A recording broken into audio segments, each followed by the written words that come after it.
नमस्कार. आज आमच्या किचनमध्ये हे बनतं आहे गोळ्यांचा सांबार. मी ही एक ग्रेव्ही तयार करून घेतलेली आहे. वाटण तयार केलं होतं, अर्ध वाटण ग्रेव्हीमध्ये टाकलेलं आहे आणि अर्ध वाटण हा बेसन पीठ, कांदा आणि वाटण, हळद, तिखट, मीठ घातलेलं आहे. आणि आता हे गोळे करून मी ह्या पिठामध्ये सोडणार आहे. याला म्हणतात गोळ्यांचा सांबार.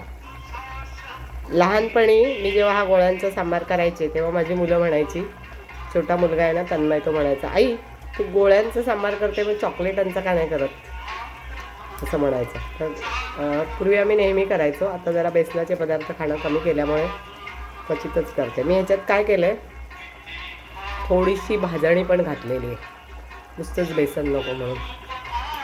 थोडा गॅस कमी करूया आणि मंद ह्याच्यावरती हे गोळे ह्याच्यामध्ये शिजून द्यायचे. काय केलं? आपल्याकडे कधी कधी भाजी काय करायची असा प्रश्न पडतो, कधी कधी भाजी आणलेली नसते. अशा वेळेला ही आपण गोळ्यांचा सांबार ही रेसिपी करू शकतो. पूर्वी नेहमीच करायचो आम्ही.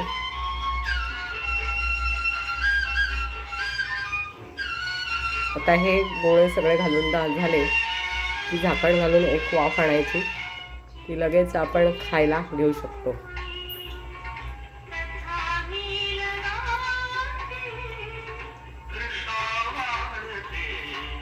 अशा प्रकारे हा गोळ्यांचा सांबार तयार झालेला आहे. फक्त थोडा मंद गॅसवरच ठेवलेला आहे, फक्त उकळी येईपर्यंत जरा ठेवायचं. आणि आता ह्याच्यावरती थोडंसं झाकण ठेवून हवा असल्यास रस्सा जास्त आटायला असेल तर झाकणावर पाणी घालून ठेवायचं. आणि अशा प्रकारे ही रेसिपी तुम्ही पाहू शकता. हा गोळ्यांचा सांबार तयार झालेला आहे. उकळत्या ग्रेव्हीमध्ये गोळे टाकल्यामुळे ते अजिबात एकमेकांना चिकटलेले नाही आहेत. अशा प्रकारे ही एक व्हेज रेसिपी छान झालेली आहे. आपण याच्याबरोबर भाकरी, चपाती घावून काही खाऊ शकतो.